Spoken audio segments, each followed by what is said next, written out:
the gospel is that God sent Jesus. Why? To reveal his opinion. God sent Jesus to reveal his character. God sent Jesus to reveal who he is. Praise the Lord. And that is the reason why Jesus came. And oh, glory to God. This is amazing here. Let me explain this to you. The life of Jesus is nothing short of extraordinary. I'll tell you why. The life that Jesus had, him coming, being born is a miracle itself. So you see, man, when we were born, everyone that was born, we were born into the world of sin. And when we came into this world, we were born into sin. But let me show you this. Every human being was born of man, except two people. Every single person that you know in this world was born of man. But the extraordinary thing about Adam, when God created Adam, what did he do? He created him out of the dust of the earth. But what did he do? He breathed onto Adam. And when he breathed onto Adam, he breathed into him life. Yeah. So Adam, he had a different kind of life from everyone else. Why? Because God breathed into Adam. Yeah. And then from Adam onwards, it was of natural birth. Yeah. So then Eve started to give birth, and then so on and so forth until us today. But then there was a miracle that happened. And this is why they called Adam the first Adam. Yeah. And Jesus, the reason why they called Jesus the second Adam is because God, when God spoke to Mary, God told Mary that she's going to give birth to a savior. And when God spoke to Mary, Mary became pregnant because of the word of God.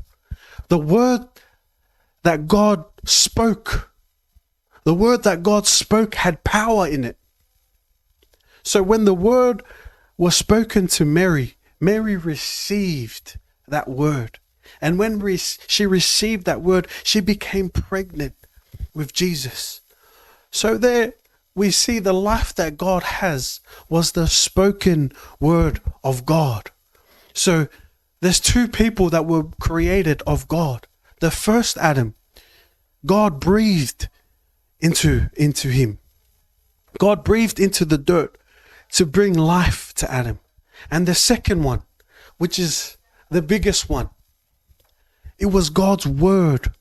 God spoke. The power of the word of God went into Mary, therefore giving birth to Jesus. Oh, stick with me. We'll get there. We'll get there. John chapter 1, verse 14. John chapter 1, verse 14. It says, and the word was made flesh and dwelt among us. And we beheld his glory, the glory as of the only begotten of the Father, full of grace and truth. So this is no small thing, okay? Understand that Jesus was born of the word of God. Remember, the reason why God sent Jesus to us is so that he can reveal who God is. He can reveal God's opinion. He can reveal God's plan. So he sent Jesus to us. And the reason why he sent Jesus, again, the reason why he needed Mary is because the world that we live in is a physical world. And the only way that you can come into this world is if you become a human. And the only way that God could relate to us is if we could physically see God himself, and that was through Jesus. Praise the Lord. That was through Jesus. Glory to God. Stick with me. We're going somewhere. We're going somewhere. So righteousness, what is righteousness? Righteousness is the very nature of God. Righteousness is the rightness of God. Righteousness means that God can only be right. Righteousness is a power. Righteousness is his character. Glory to God. It's the attribute to be right. Praise the Lord. How he thinks, says, and does is always right. Why? It's because he is God. He is God. So God cannot even tell a lie, because everything that he speaks comes to being. Like as you see the world. How did God create the world? It was through his word. It was through his word. So God is righteous. God is righteous. Glory to God. It's the quality of rightness, the character, the ability of God to be right. Glory to God. And you see, this is huge. And this is what I wanted to get into. If God is righteous, and to enter into God's presence, because God is so holy, and it can be to a lot of people where it's too intimidating. Why? It's because they feel as if they're not worthy. They're not holy enough. You know, when I hung out with my friend, my cousin, I invited him to youth, and then he was like, "Oh, nah, I can't deal with your people, man. They're too holy. They're too holy, too churchy. And then I was like, "Oh, but what about me?" And he's like, "Nah, you're different. You're different." I was like, "Mate, what do you mean? I'm just as holy as they are."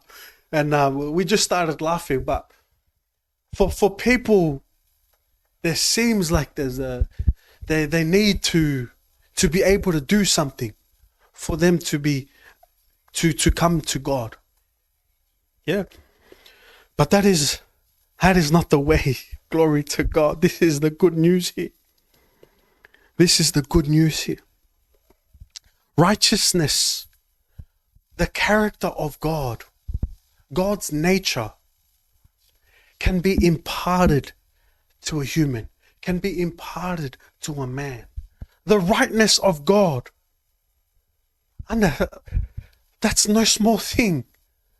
The very character of God, God himself, can be imparted to a man. Romans chapter 5, verse 17.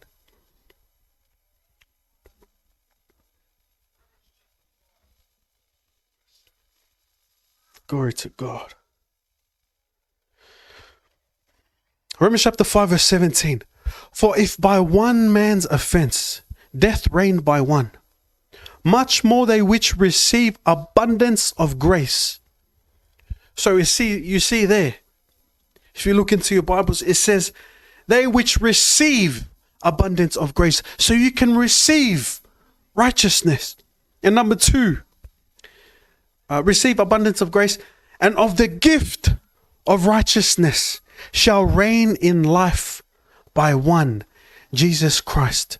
So we see here, righteousness is what? Righteousness is a gift.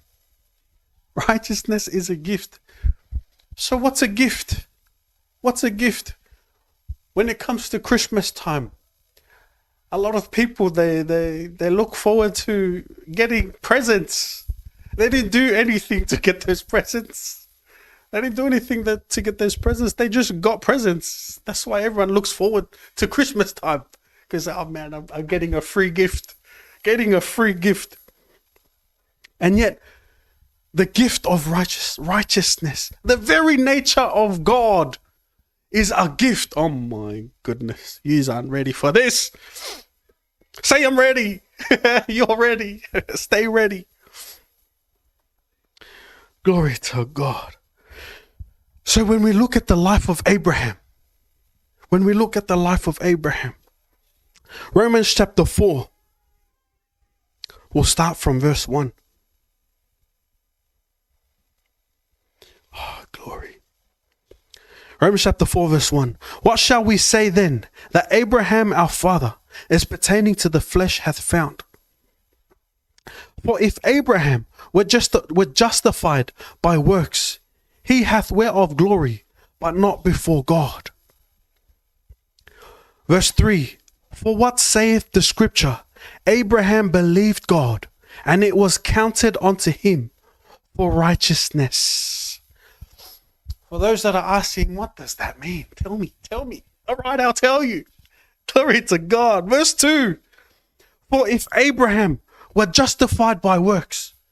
So it's saying, if Abraham had to work for righteousness, if Abraham had to work, when you work, like myself, I work. And when you work, what do you get? You get paid.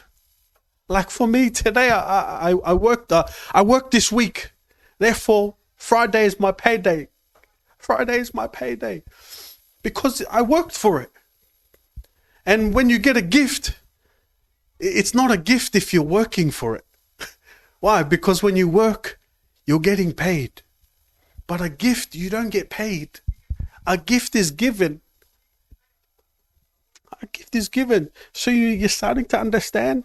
But it says here, so how did Abraham get counted unto righteousness? How did Abraham be righteous? He didn't do anything. But what did he do? Verse 3. For what saith the scripture? Abraham believed God, and it was counted unto him for righteousness. For Abraham believed. See, Abraham, he knew he wasn't qualified. He could have said, oh, but the things that I've done in the past, I can't, Lord. I have to work for it, etc., etc. No, that's not the case. Why? The gift, the righteousness is a gift. But what did Abraham do here? Verse 3. For what saith the scripture? Abraham believed God. And what happened? And it was counted unto him for righteousness. Oh, glory to God. Praise the Lord.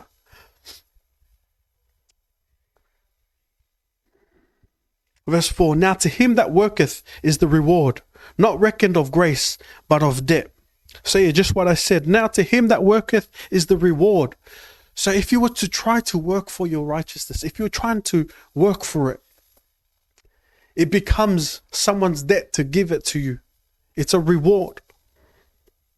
But verse 5, but to him that worketh not, but believeth on him that justifieth the ungodly, his faith is counted for righteousness. Glory to God. This is what happened to a lot of people just now. Went over their heads. Look closely. Verse 5. But to him that worketh not.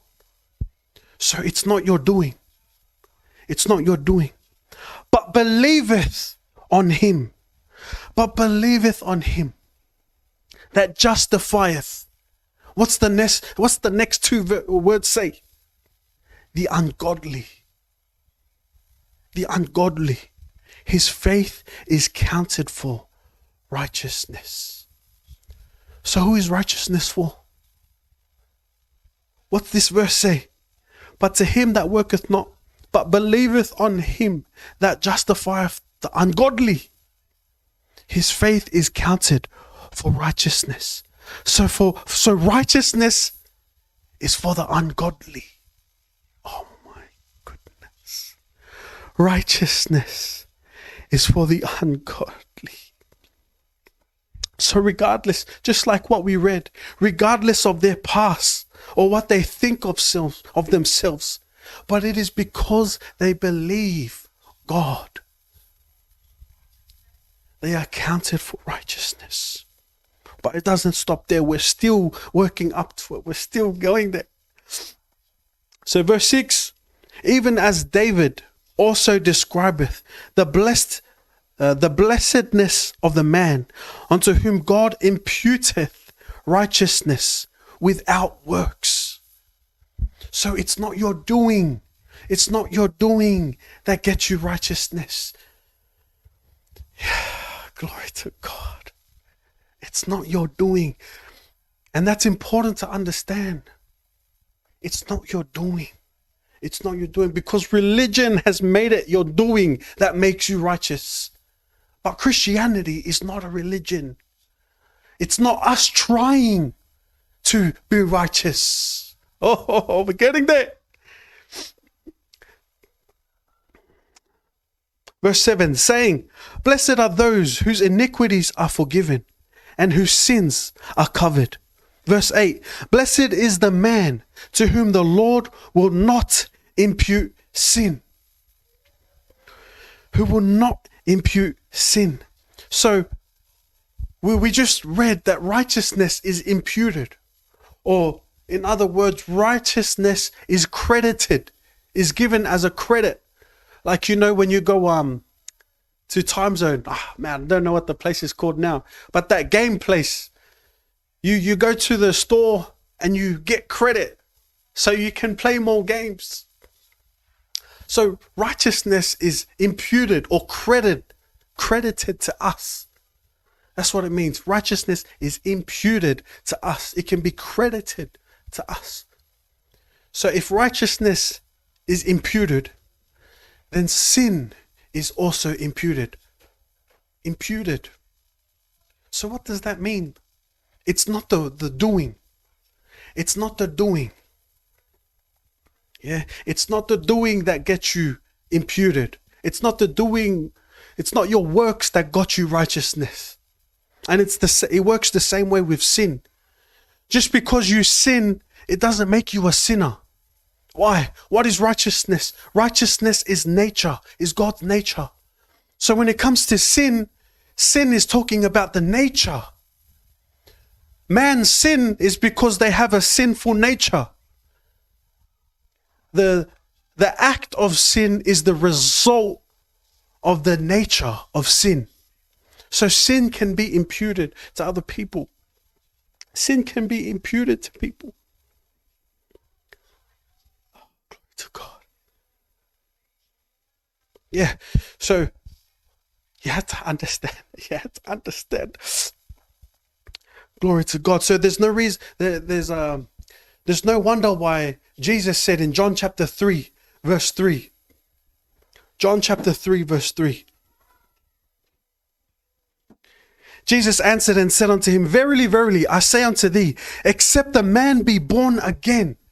So except a man be born again, you cannot see the kingdom of God. You cannot see the kingdom of God. So unless a person that is born again, he cannot see the kingdom of God. Glory to God. Romans chapter 4, verse 21.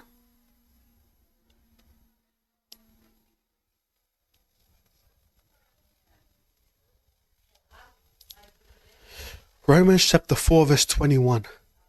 And being fully persuaded that what he had promised, he was able also to perform. Verse 22. And therefore it was imputed to him for righteousness. It was imputed to him for righteousness. Verse 23. Now it was not written for his sake alone, that it was imputed to him. So it's talking about Abraham. Just because Abraham was counted as righteous, it doesn't just count just for Abraham alone. Verse 24. But for also to whom it shall be imputed, if we believe on him that raised Jesus our Lord from the dead. So what's that saying? It's saying we can also be qualified to be righteous. Glory to God. we can also be qualified to be righteous, to have the very nature, to have the very character of God. Oh, this is powerful. This is powerful. So it doesn't stop at Abraham. Just because Abraham believed, it's not just him that gets counted for righteousness, but for who? It says here, verse 24, but for also to whom it shall be imputed, if we believe on him that raised up Jesus, our Lord, from the dead. So how was Abraham imputed? With righteousness? He believed. He believed the Lord. And what's this verse say here? 25. But for us also. But for us. For me. Everyone say, for me. For us also. To whom it shall be imputed. If we believe on him. See, if we believe, remember, it's not by the works. The righteousness is a gift. It gets given. Glory to God. Romans chapter 5 verse 6. Romans chapter 5 verse 6.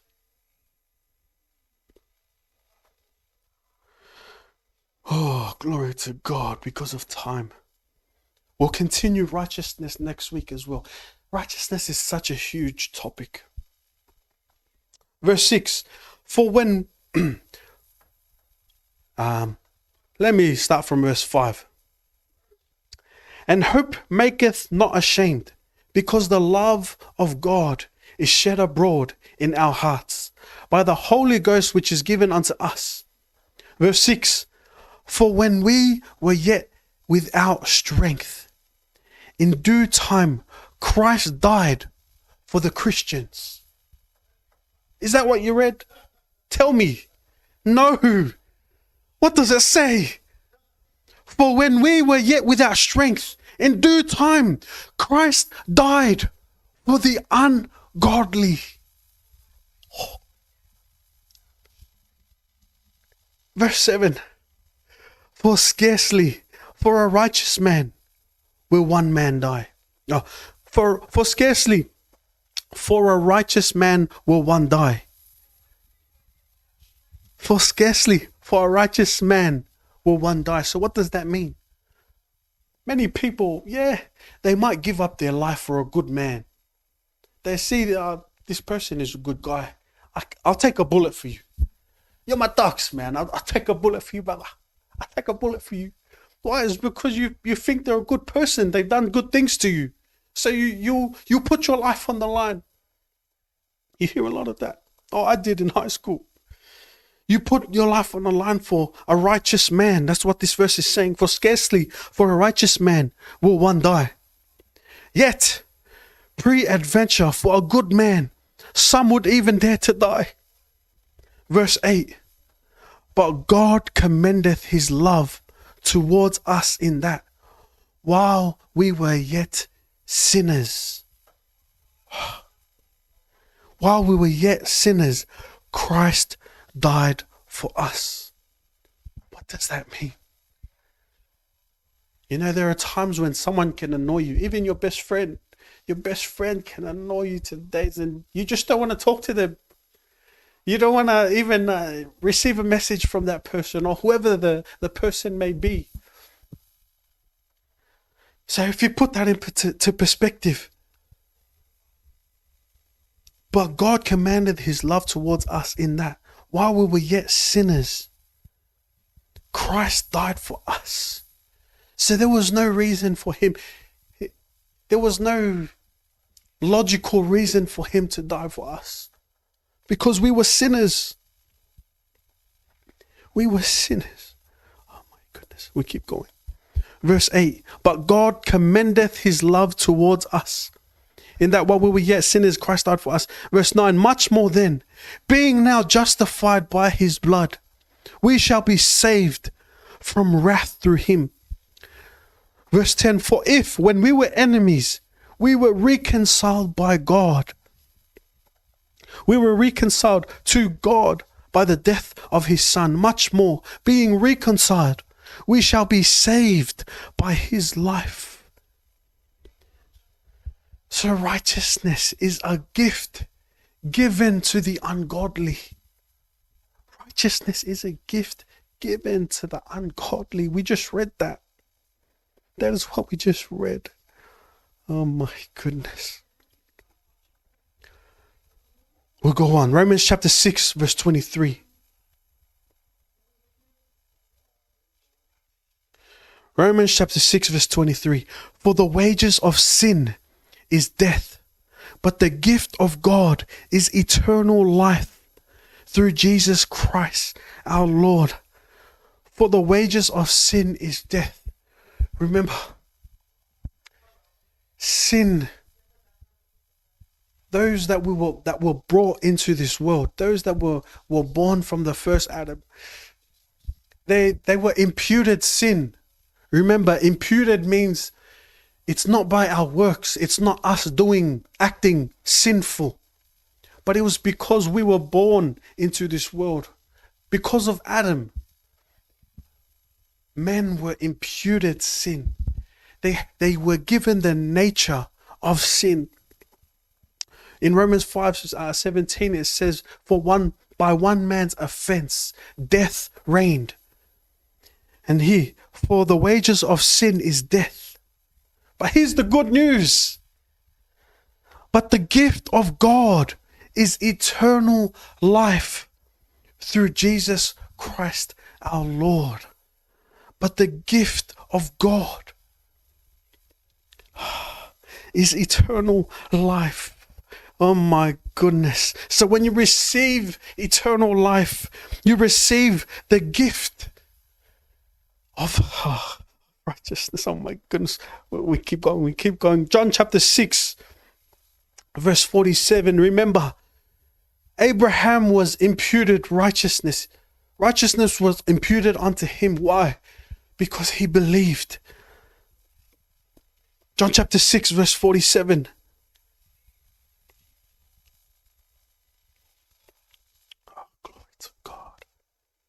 Glory to God. Verily, verily, I say unto you, he that believeth on me hath everlasting life.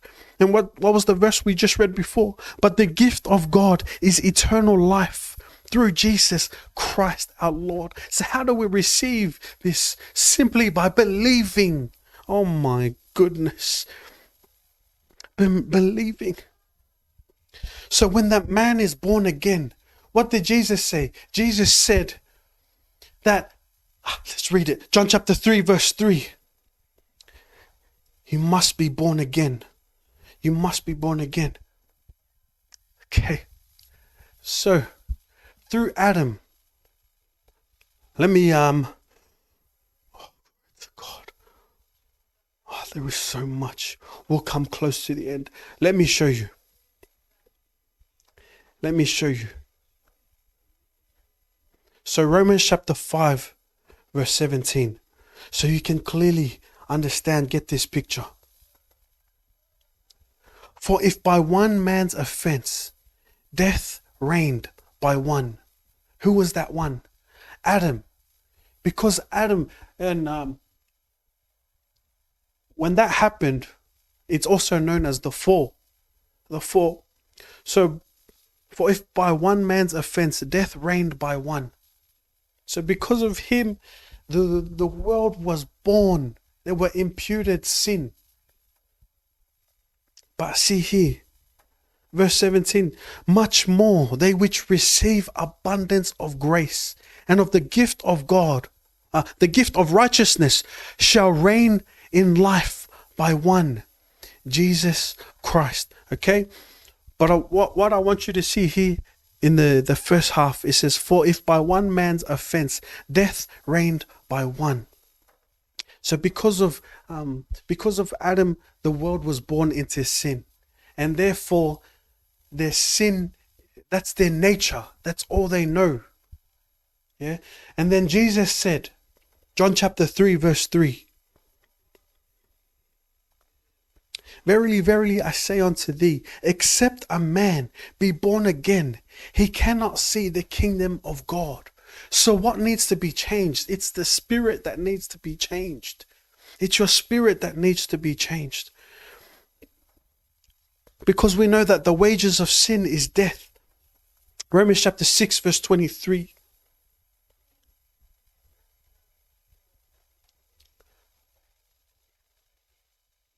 What is?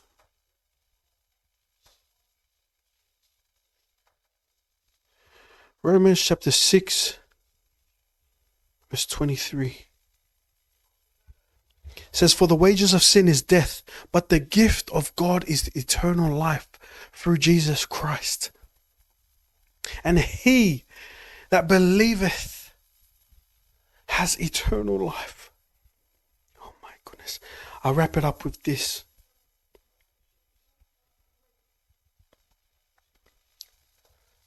Time flies.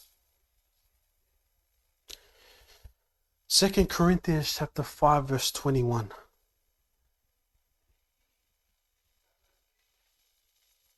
And this is a verse many of us know already. But being sensitive to the things of God, understanding this verse, my goodness. When I came to understand this verse, I was brought to tears. Let's read it. 2 Corinthians chapter 5 verse 21. For he hath made him to be sin for us who knew no sin. So who was Jesus? There is a reason why Jesus was called the perfect sacrifice, the Lamb of God. Jesus knew no sin. The man was unscathed, untouched by sin. Untouched by sin. But yet it says, he was made sin. Jesus was made sin. So all the sin that was imputed to us from the beginning was given to Jesus. Remember sin. And when sin was put onto Jesus, what happened? God looked away from Jesus. God looked away from Jesus. Can you imagine? Can you imagine the person that you are closest to, that you have spent the most time with, all of a sudden just looks away from you? Looks away from you. And Jesus knew that this would happen. Sin was put on Jesus. He became sin itself. The reason why God looked away from Jesus is because sin, it's not the act of sin, but it's because it's the nature of sin. It's the nature of sin. So when God looked at Jesus, he looked away from him. Oh my goodness. Looked away from him.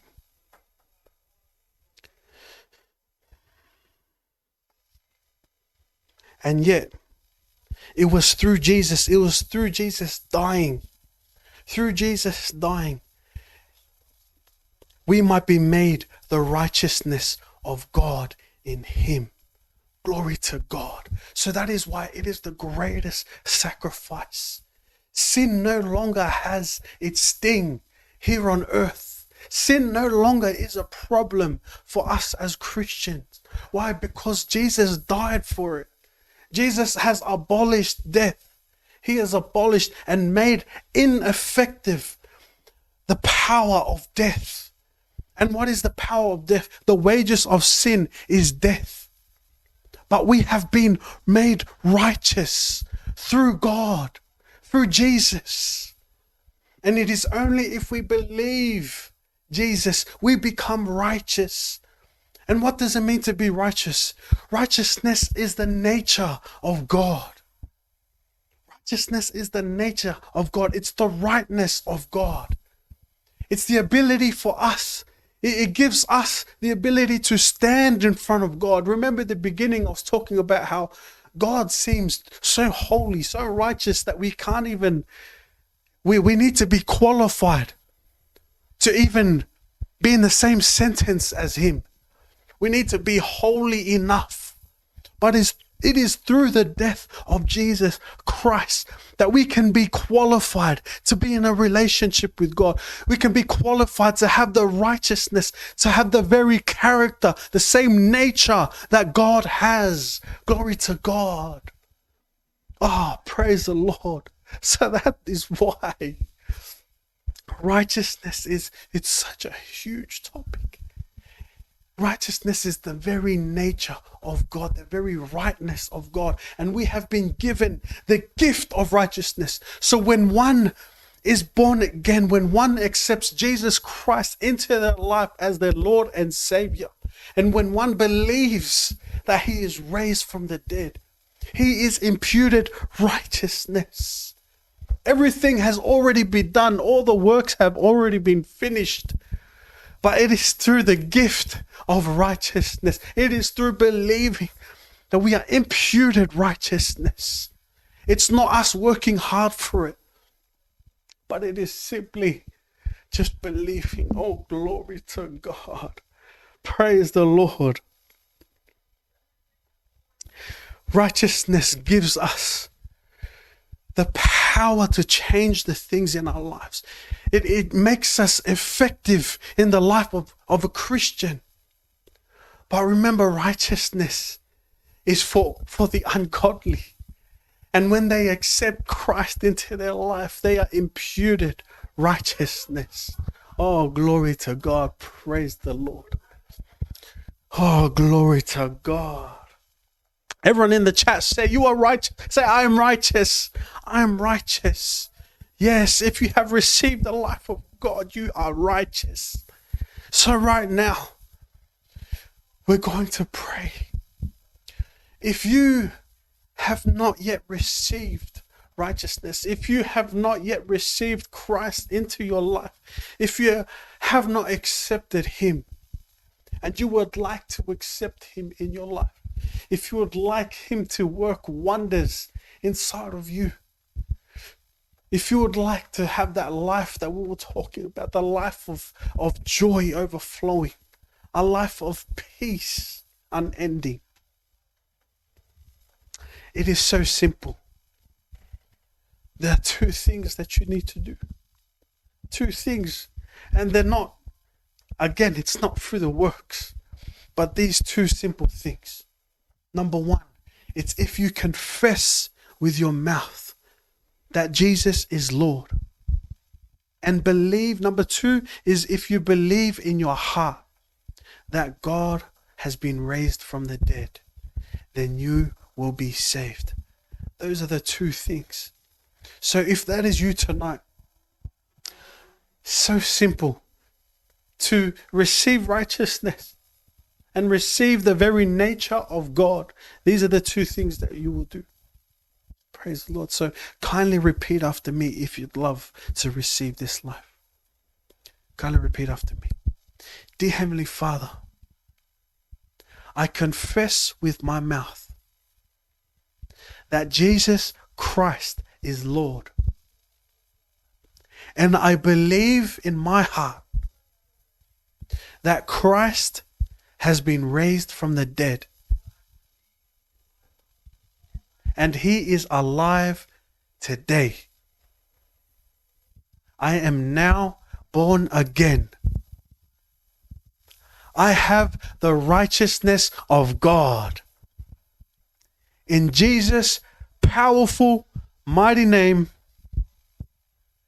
amen. Amen and amen. Congratulations. If you have just said that prayer with me, we'd love to stay connected with you. And the details will be on the screen. Have a chat with us or have a chat with me. My name is Hiva and I'm the leader of Zion's Finest. And you can also speak with April. She was on...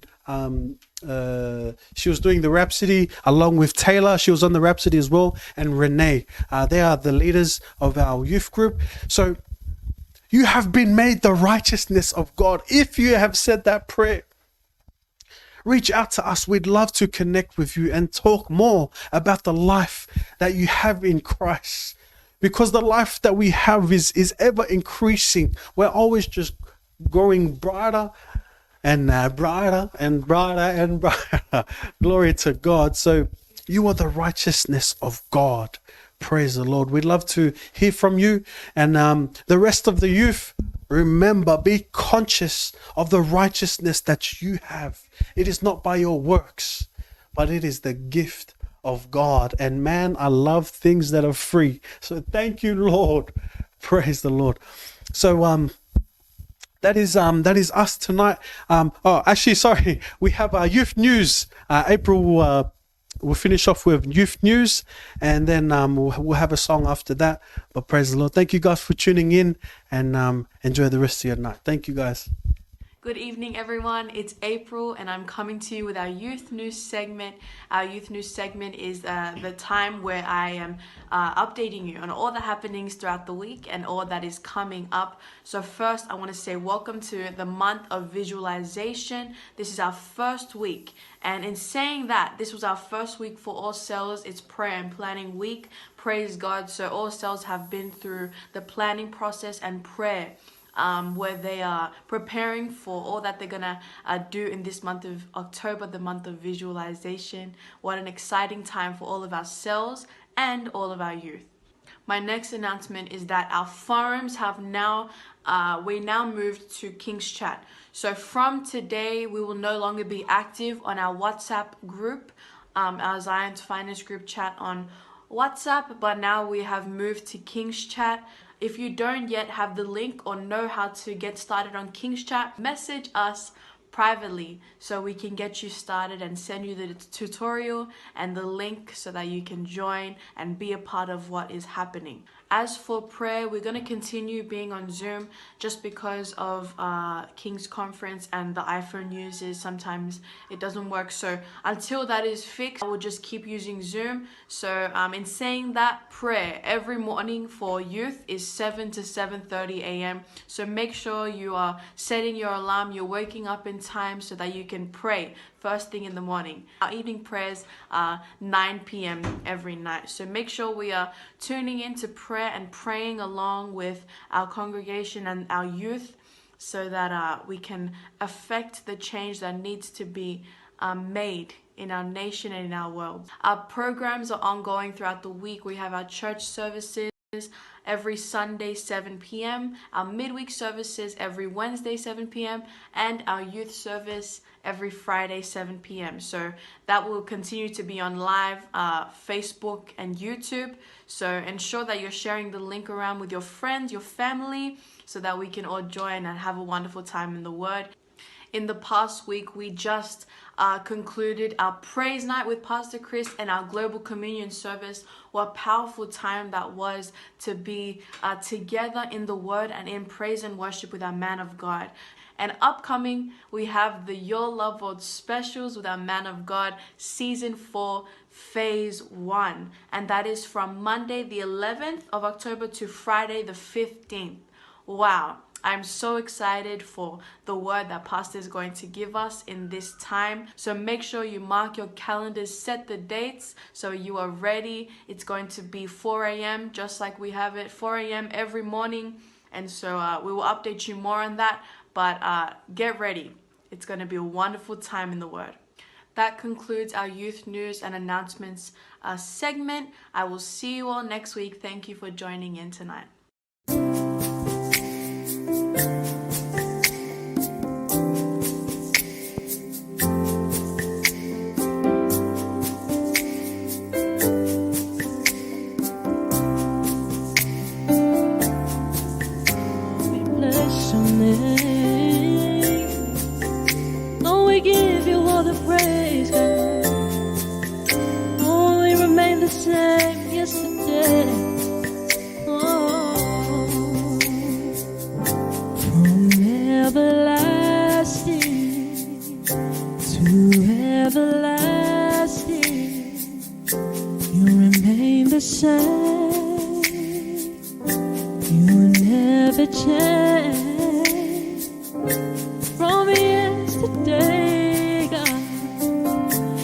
Today, you never change. Jesus, we give you all the glory. We give you all the honor. We bless your holy name. Jesus, we give you all the glory. We give you all the honor. We bless your holy name.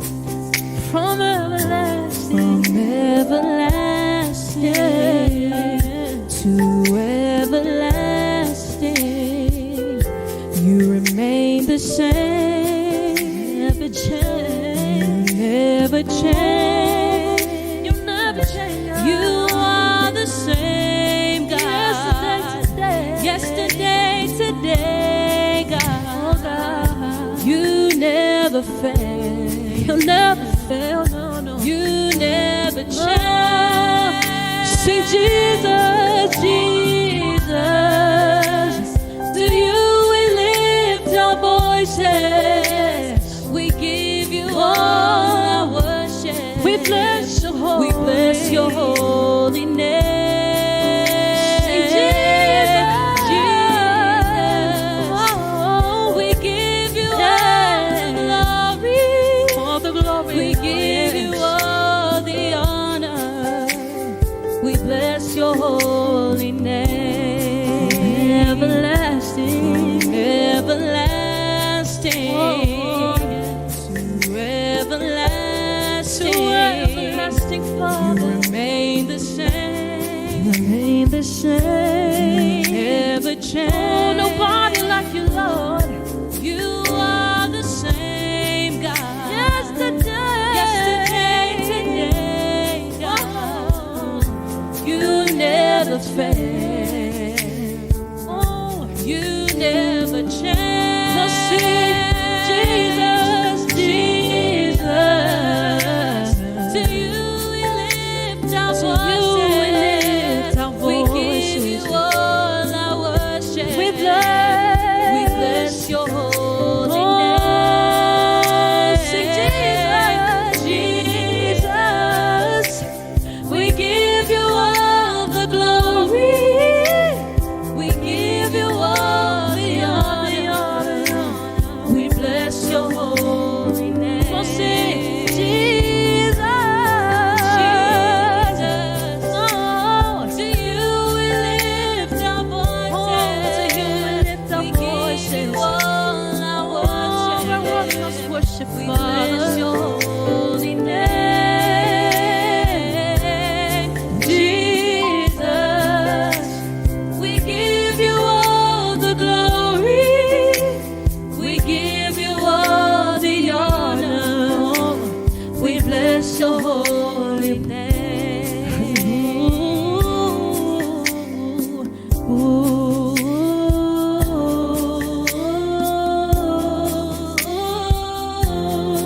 We bless you. Oh yes, we bless you. Oh yes. Sing,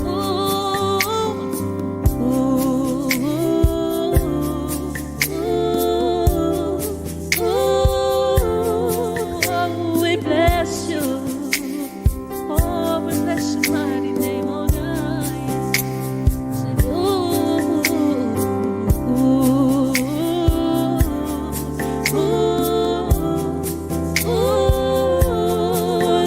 we bless you. Oh, yes, Lord, we bless Jesus. To you we lift our voices. Give you all our worship. We bless your holy name.